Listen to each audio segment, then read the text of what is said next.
guys, I'm filming a video on introduction to draping today. I've done a lot of flat patterns in my videos so far and I haven't done a lot of draping, and I do miss it a little bit because I used to do a lot of draping in my work, but at the moment I'm doing a lot more tailoring. And draping is really good because you can visualise the results right from the beginning, or create something quite experimental. You're playing with the fabric, you see and you get to feel how the fabric's going to drop, how it's going to sit around the body. But it's also really important to know your flat patterns, because sometimes when you create something really nice on the stand, you take it off and then you realise that something you thought that was straight isn't straight at all. The side seams don't match, the hem is wonky. So there are a lot of issues that flat patterns can help you with. And also it can help you with sizing, the fits, the measurements, and also the balance of a pattern.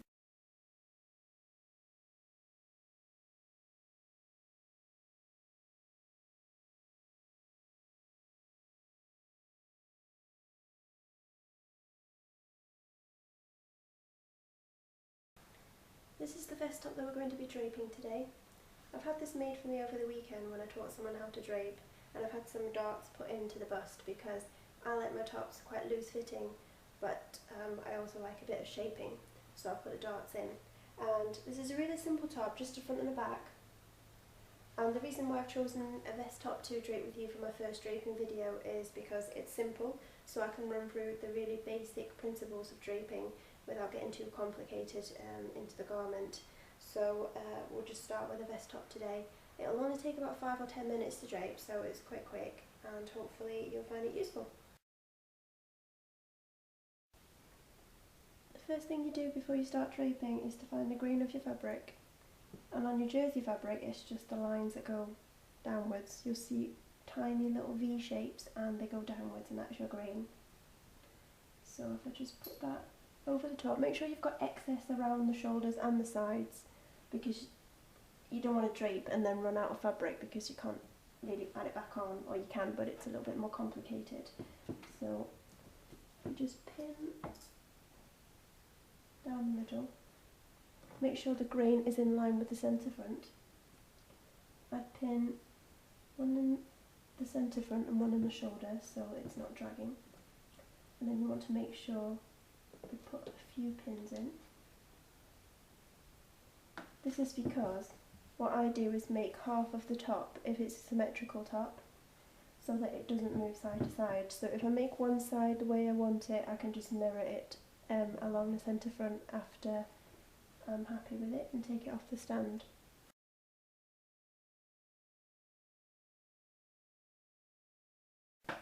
Next thing I'm going to do is pin the side. You want this line to be straight, so the fabric shouldn't be dragging down or upwards at this point.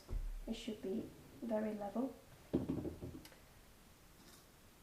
And because it's jersey, you can pull it as tight as you want, but we're just going to do a loose fitting one today.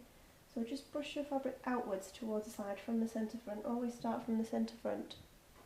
So if you're going upwards, brush up, brush down, brush sideways, always start from the centre.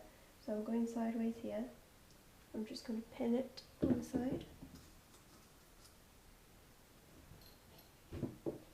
And same with the waist, you can pull it as tight as you want. So if you want a loose fitting one, you can even just let it drop and just pin along the side. But I'm going to make it just a little bit tighter. Just brush it to the side.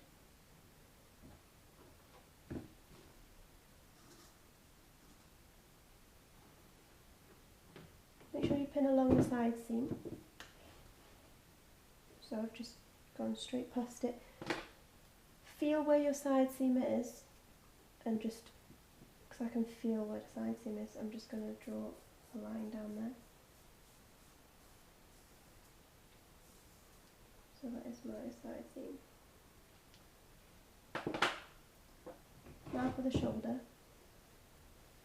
just going to brush upwards from the centre, that way. I'm going to pin just past the shoulder line so I can draw my shoulder in here. And then for the neckline and the armhole, that's entirely up to you, so I'm just going to roughly draw one that I would like.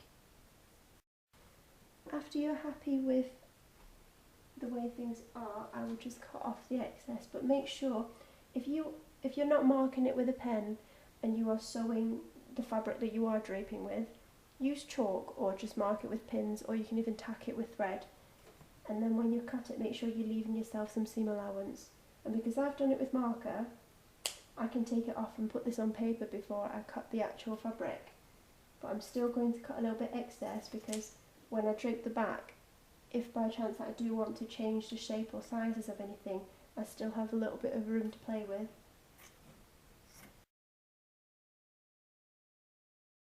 So that is my front.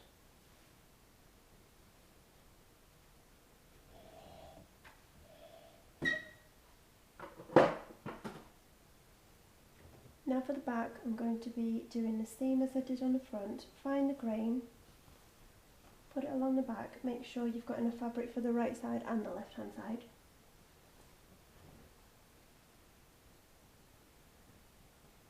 So I'm going to drape that over, again with excess over the shoulders.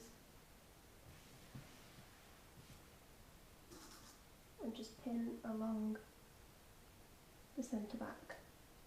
Make sure the grain is in line with the centre back.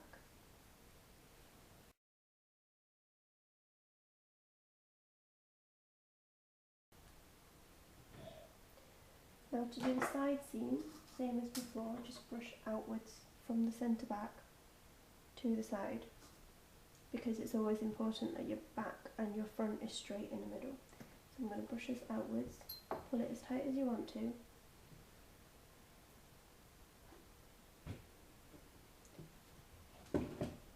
Now this time when I pin the side, I'm going to pin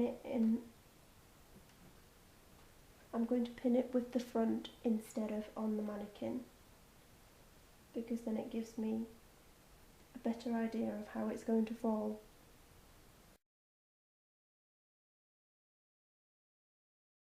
And now to do the armhole, where you've stopped the front armhole, you need to start the back armhole around the same place. It doesn't have to be absolutely exact at the moment, because when you cut the fabric you'll be able to see a lot more clearer. Now I'm just going to do the shoulder. So brush it from the back upwards to the shoulder. Make sure your front shoulder and your back shoulders match.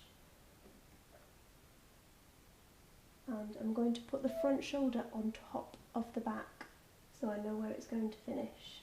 And now you can see your front shoulder on the back. You know where to start drawing your armhole, because you have to join it.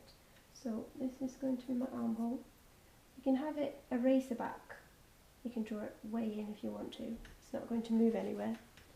And also my back neck, draw it however low you want to. There's no rule to this.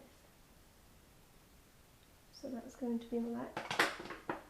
And again, I've only just done half of it because I can just mirror the back as well. It's going to be a symmetrical vest top.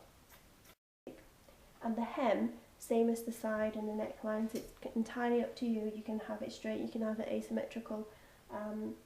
Just cut along to the length that you want. Make sure you leave some seam allowance for you to play with if you are going to finish it, or you can leave it raw.